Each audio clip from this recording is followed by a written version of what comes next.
বিসমিল্লাহির রহমানির রহিম। আসসালামু আলাইকুম। শাটার কলার অনেকেই আমরা দিতে চাই, অনেক আপুরাই যে বা যারা বাসায় টুকটাক নিজেদের ড্রেস আপ বানায় সে আপুরা কিন্তু দিতে চাইলেও অনেক সময় হচ্ছে দিতে পারি না বা বুঝতে পারি না। সে আপুদের জন্য আমি নিয়ে আসলাম খুব সহজে কিভাবে কলারটা সেটিং করব। চলেন গিয়ে দেখে আসি। তার আগে বলে রাখি, ভিডিওটি যদি আপনাদের একটু ভালো লাগে থাকে তাহলে অবশ্যই লাইক কমেন্ট শেয়ার করে পাশে থাকবেন। আর যারা ইউটিউব চ্যানেল থেকে দেখবেন তারা অবশ্যই সাবস্ক্রাইব করে রাখবেন। তো আমি কলারটা আগে বানিয়ে রাখছি। কলারটা আমি মাঝখানে একটা কাটমার করে নিলাম। তারপর জামাটা আমি 2 ভাঁজ করে মাঝখান থেকে আমি একটা মাপ দিয়ে নিলাম যে ঠিক আছে কিনা। অবশ্যই আপনারা এই কাজটা করবেন। যদি আপনারা মাপ দিয়ে না দেখেন তাহলে কিন্তু কলার লাগানোর শেষে, মেক করার শেষে দেখবেন ছোট বড় হয়ে গেছে, তখন কিন্তু সমস্যা হয়।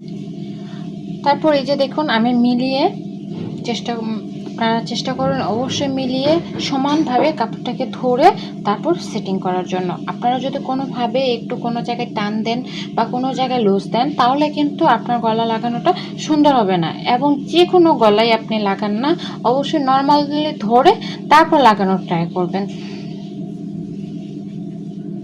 যদি কোনো জায়গায় টান রাখেন এবং কোনো জায়গায় লুজ রাখেন তখন আপনার কি হবে, কোনো জায়গায় একটু ছোট হবে, কোনো জায়গায় বড় হবে, কুঁচকে থাকবে, ফিনিশিংটা সুন্দর আসবে না, বা আপনার টেনে টেনে কলারটা মিলাতে হবে। তো আপনারা চেষ্টা করবেন সমানভাবে ধরার জন্য। আর অন্য একটা ভিডিওতে আমি দেখার চেষ্টা করব কিভাবে কলার কাটে এবং কিভাবে কলারটা মেক করে। একই সব জায়গায় এক ভিডিওর মধ্যে সব কিছু দেখাতে গেলে ভিডিওটা অনেক লং হয়ে যায়।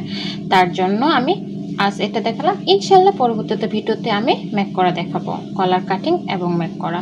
তো এই যে আমার এটা সমানভাবে সেলাই করা হয়ে গেলে তারপরে এই যে দেখেন আমি উল্টা পাশের থেকে ভাঁ পাশের থেকে উল্টা পাশে নিয়ে আসলাম।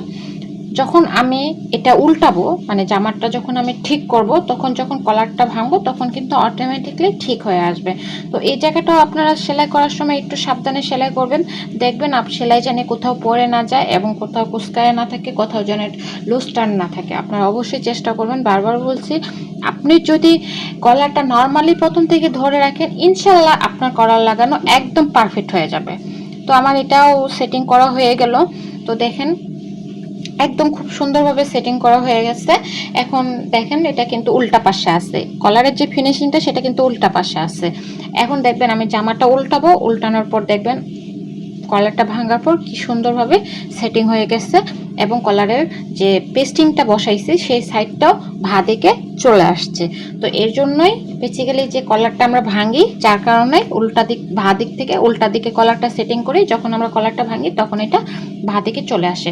আর কলার লাগানোর পর এইভাবে একটা ভাঁজ দিয়ে চাপ দিলে কলারের ফিনিশিংটা সুন্দর আসে। তো এই যে দেখেন আমি প্লেট পেস্টিংটাও খুব সুন্দরভাবে লাগানো হয়ে গেছে এবং কলারটাও খুব সুন্দরভাবে ফিনিশিং হয়ে গেছে। তো ভিডিও শেষে আমি শুধু একটাই কথা বলবো, আপনারা ভালো থাকবেন, সুস্থ থাকবেন, নিজেদের খেয়াল রাখবেন এবং সাবধানে থাকবেন। আর আমার জন্য বেশি বেশি দোয়া করবেন, আর আমি যেন আপনাদের সুন্দর সুন্দর ভিডিও দিয়ে খুশি করতে পারি। এতক্ষণ যারা আমার ভিডিওটা দেখতেছিলেন তাদেরকে অসংখ্য ধন্যবাদ।